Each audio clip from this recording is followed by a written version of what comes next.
Hey everybody, what's up? This is Chelsea with the Heart AF podcast. Hope everyone is doing well. I wanted to get a little deep with you today on a little bit of my past.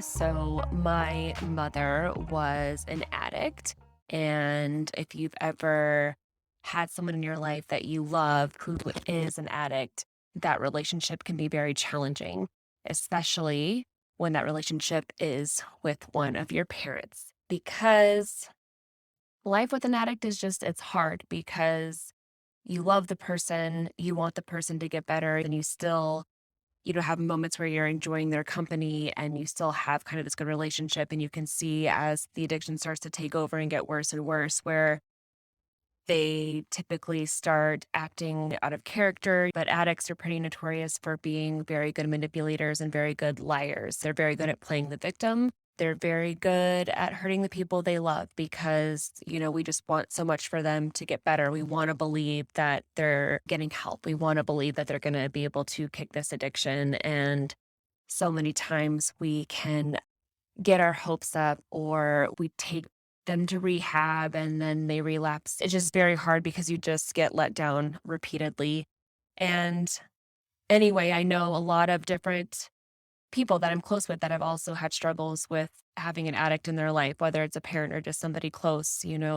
It's not fun. And you lose a lot of people when they succumb to their addictions. I know people who haven't talked to their children in years don't even know if their children are still alive or not because they've lost them through that road of addiction. And sometimes addicts don't even know that they cause this trail of destruction. If you have a story, or if there's things that you've struggled with in your life with having somebody as an addict, I welcome you to share that with me, either through a personal message or through a comment or something. I think it's just good to know that you're not alone and that there's so many other people who struggle with having somebody that they love who is an addict. And it can be very hard to really be able to vocalize those struggles that you have. And the truth of it is that no one can force an addict to get help and get sober. That has to be the addict themselves. They have to come to that realization. They have to be able to make that choice themselves. And it's a hard fight. And I do know some amazing people who have recovered, who are sober and have been sober for many years and are living life and doing amazing things because they've overcome and they beat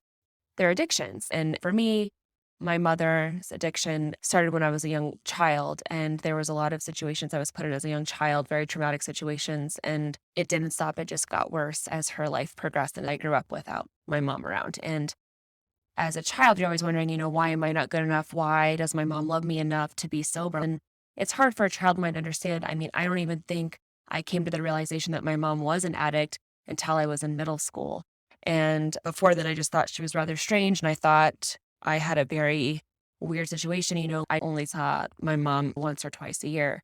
I think because I was affected as a child of an addict so much, I always had a longing to learn as much as I can about addicts, why they do it. And at this point in my life, at this age, I've come to realization that a lot of it comes to almost self-hatred. Like maybe you've made mistakes in your life, or maybe you're unhappy about certain situations in your life. And so to numb those painful feelings, that's where I feel like addiction can sometimes start. I'm not saying this is every situation. I just have analyzed a lot about my mother's situation. And from my perspective, I can see that perhaps her addiction started from wanting to numb a lot of the pain she was feeling.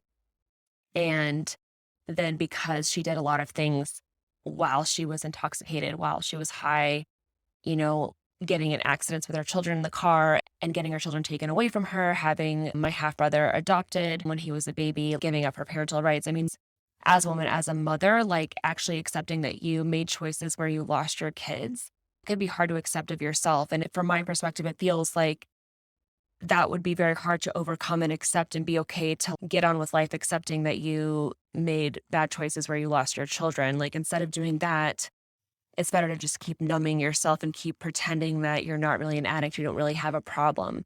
And so my mom's story was that she was always this victim and she was sick. That was always like the cover. She was just really sick. She had a brain injury. And I'll tell you, I've known people that have had TBIs, which are traumatic brain injuries, but what my mom was doing was not the cause of a brain injury. My mom's behavior was an addict being intoxicated. My mother's drug of choice were prescription pills. She had a bunch of different types of pills, anything from antidepressant, pain pills, tranquilizers, opiates, those kinds of things. That was her drug of choice. And of course, you mix those and things can get really, really weird. I experienced lots of times of her just being completely incapacitated. And it's very hard to talk about all these pieces of my past. My dad got custody of me when I was in kindergarten. And so overall, I feel like I had a pretty normal childhood because I just didn't know that she was an addict until later in life. As a child, you don't understand. All I knew in my child mind was that my mom was not around anymore. And why not? Like, why don't I see my mom as much as everybody else? Why doesn't my mom live here? Why don't I stay with my mom? Why does my dad have primary custody of me? I didn't realize all those things. I mean, when you're a kid, you don't really know all the pieces and you just kind of make these assumptions in your head of what's really going on. You don't know until you do. And at this point in time in my life now, as an adult woman, as a mother, I can see how she went down that path of not wanting to deal with the reality of the choices she made and not wanting to deal with the danger she put her children in and not being able to deal with abandoning her children, not being able to deal with having her children taken away, leaving her husband because he was in an accident and became a quadriplegic. Like all those little things just fed that addiction, like wanting her to stay in that cycle, wanting to numb and not be in the reality. And also coming up with these stories, these kind of manipulations, again, I think is part of the addiction where she was sick. She had a brain injury, and so she needed medicine. And so all these episodes she would have being high or overdosing, it was because of her brain injury. Even her mom, my grandma, would be like, oh, she's just sick. She got in that car accident and she got a brain injury. And later in life, I'm like, oh my gosh, what bullshit.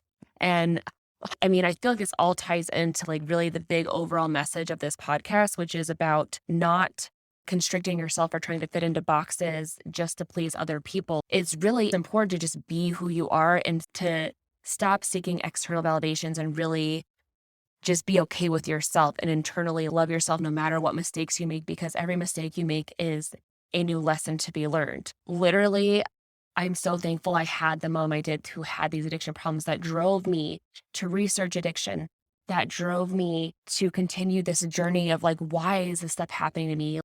Before my dad got custody of me, I think I was 5. My brother had just turned 1. It was just after Christmas. We were driving to Denver, Colorado, back home from a Christmas with my mom's parents in Missouri. So it was a 12-hour car trip, and we were on our way back home. My family watched my mom drive off with us in the car, like swerving. No one said anything. You just kind of, by like, I remember my aunt telling me the story later and just her being like, I don't know why we didn't, I don't know. Like, I think it's just so hard. And I think a lot of people can relate to that is there's these kind of like family dynamics and these like kind of pressures where you feel like you have to behave in certain ways because of how like your parents raised you. And there's this fear that's instilled in you. And some of that might be like religious fear. And it can really paralyze a person from making choices that maybe they want to make and they feel like they have to make other choices. And that could be a whole other topic to discuss, which I would like to talk on another time. But moving forward with the story, I don't think we were on the road for an hour before my mom had flipped the car. And luckily, the highways were on two sides of the road. So when she had flipped the car and landed upside down, they landed in like the median. And so, I thank God that we did not end up on the other side of the highway where another car could have collided with us. We landed in the median.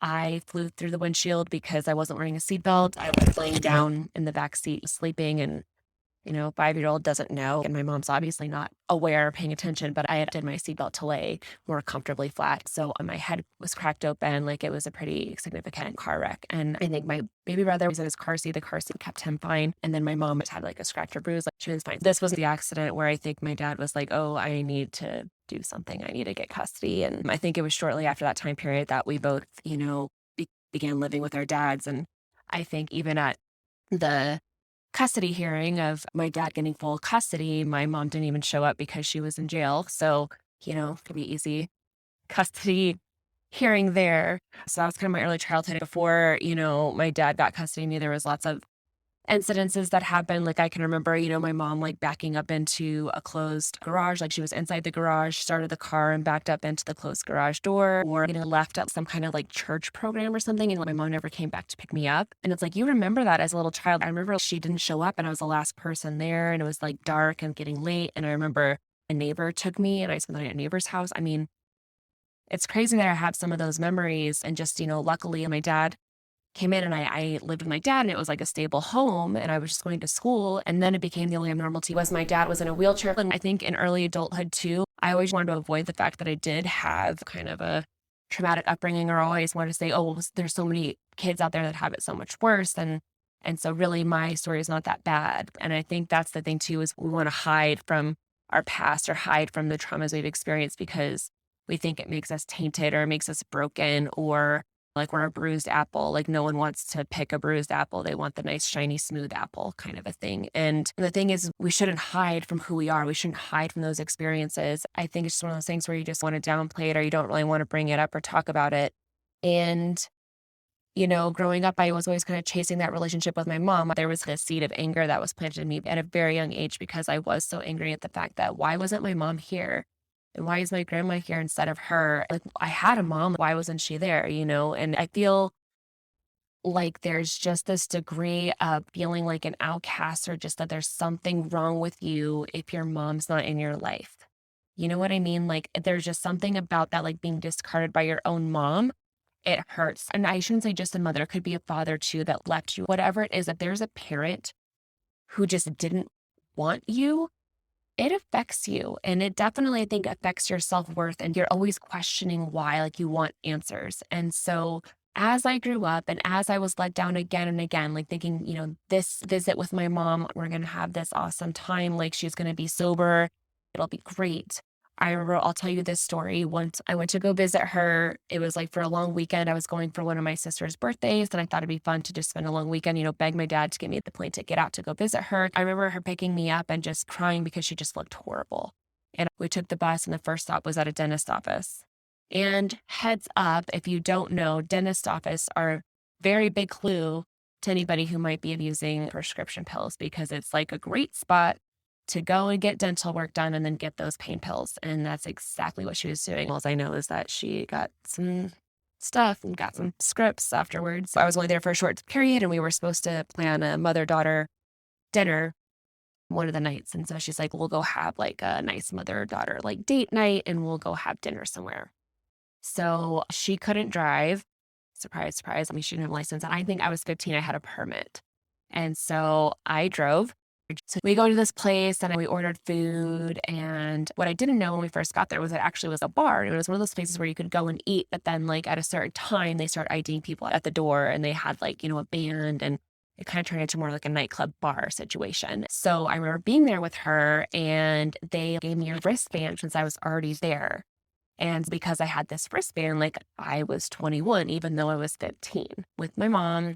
And, she's drinking and she's like, you should order a drink. I'm like, how do you know what to drink? Like, I've never really, like at this point, I never really drank before. And I remember ordering a White Russian or something. So I was like, oh, you'll like it. And so I remember drinking one of those and feeling cool because I'm a 15-year-old that people think I'm 21, right? So it was kind of cool. But at the same time, I was a little disappointed that I didn't get that one-on-one time I was kind of thinking with my mom. And then it went from that to just much, much worse because as the night got on, my mom got worse and worse, just getting like fucked up. And I remember looking over at one point, I'm just sitting there and her dancing and like kind of taking off her shirt and not the way you really want to see your mom. Okay. Like we all have a wild side. I'm no judgment. Like I'm the last one to judge that kind of behavior. But when you're with your daughter, I mean, it's just questionable behavior. And so I'm sitting here watching her like, okay, like we should probably go. And she's like, well, will you come outside with me? And so we're outside and she was talking to these guys and they were kind of passing around like a joint.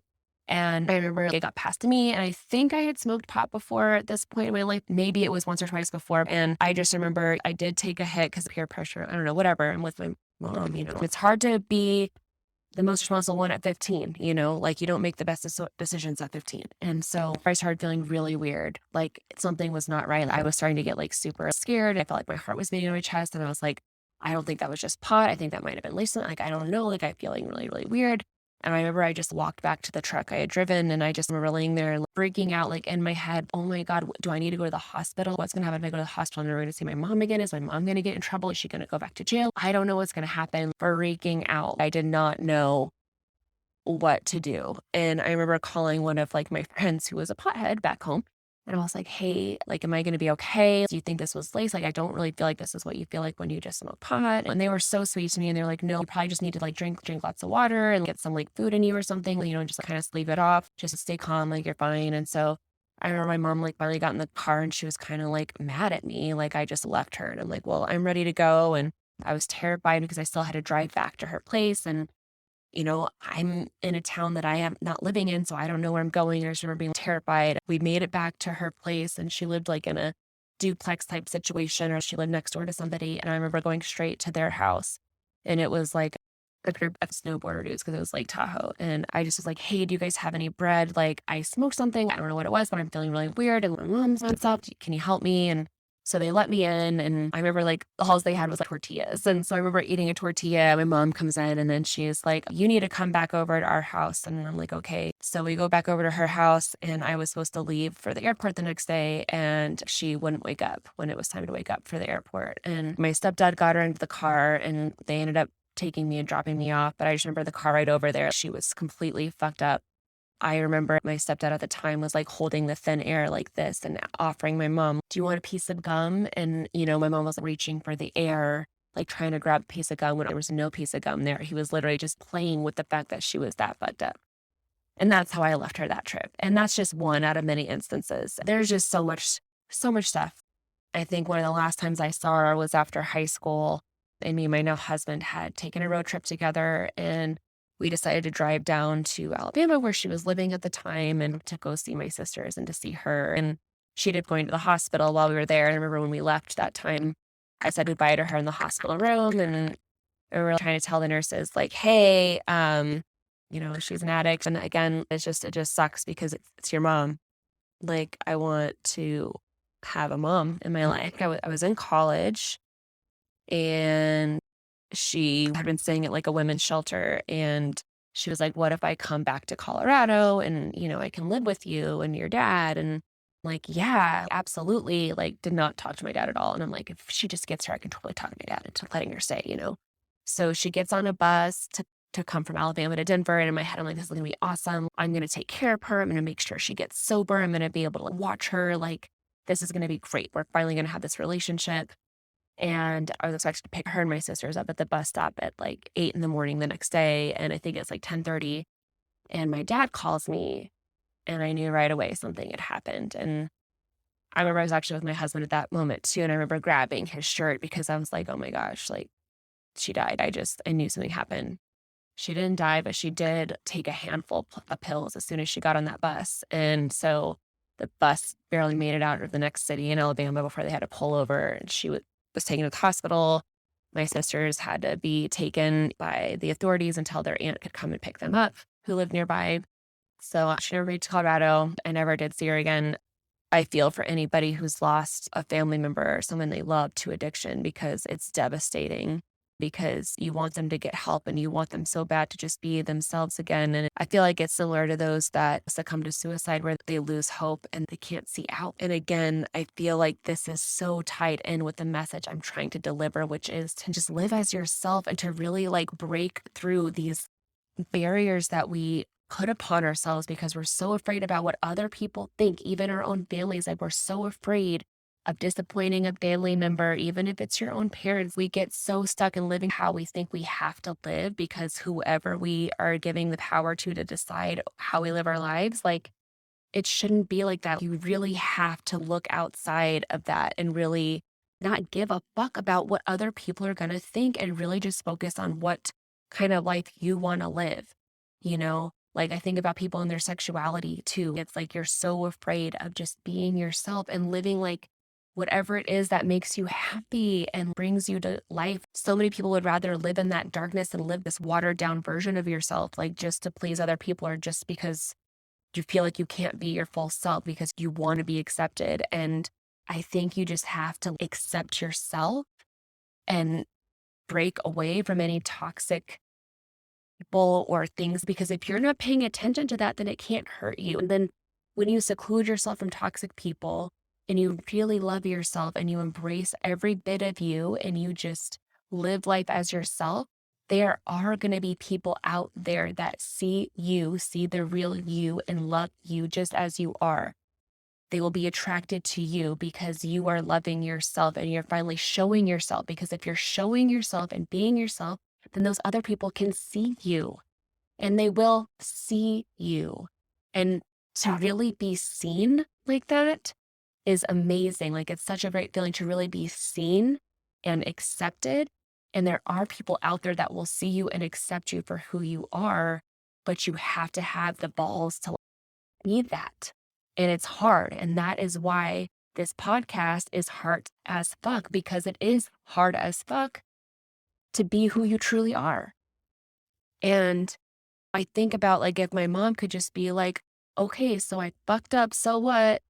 I'm moving on now, and I shouldn't like make light, because I know addiction is a serious thing and I don't want to make light of it or that it is an easy switch like that, but there's so many people who have gone through recovery and have made it on the other side. And a lot of that has come with finding that self-love and figuring out that inner power. And a lot of that comes from spiritual connections and really remembering like where we came from and remembering our creator and like figuring out that there is a purpose to all the things that we go through and experience, no matter how painful and shitty they may be. Like, there is a reason for it. There's a lesson in it all. And sometimes it really, really sucks. It's really hard to get that bigger perspective on life, especially when you're living in this narrow, short focus, right? Like, if you're focusing in on all the shitty parts of it, or focused on other people's opinions of you or what they're going to think or wanting their approval. Like, if you're focused on that and that's all you see. And it really can be as easy as turning the blinders on and like just cutting them out, like unfollowing them on social media, like not being aware of what they are. It really is that easy to live in your own little world, because your perception is your reality. So if you can really learn to have that broader, wider perspective and like not be so focused on all these things and just see there's a bigger view, just knowing how small we are and the multitude of how big the universe is, and just how these moments in our life that can seem so horrible in the moment, that is just a piece, that there's still so much more of your life to live and there's so much more happiness to have. Like, the people that get stuck at that one little moment, that one painful moment, if you can just hold on and make it and let time pass, there is still more joy to be had. There's still more blessings to experience. Like, there's so much more beauty in life that's available. And you just have to open your eyes and look for it. It's there. It's there for you. And it's just becoming aware of it. Honestly, all the things I dealt with my mom led me on to my spiritual path that opened this huge door for me of learning so much and coming to understand our journeys as souls, like who we are, that inner part of us, and learning the purpose of us being here. I really just wanted to share a few slices of my story about having an addict as a mother and how I can relate to anybody who's had a parent who is an addict, and how you can be put in some situations where you are scared, how you are put into situations where you don't feel worthy. Like, why is my parent choosing the substance over you? And just really working your way through those hard moments and pain. And, it's something that I still struggle with, even though I have such a broad understanding now and I've had so much closure and different things around the traumas I experienced. There still is that root fear and pain that still comes through in a lot of my life, and it's hard to not let that all go. But I think that's okay, because it's just a part of my story. It's one of the scars I wear, like that's part of my experience, and that's what I had. That makes me me. And so I think it's important to see that too, that we all have scars. Some just hide them better than others. Anyway, I love you guys. Come and catch me next week on the Heart AF podcast. And you can always find me at my website at chelseavanbuskirk.com, or find me on Instagram or Facebook at chelsea.vanbuskirk. I will see you guys next week. Peace.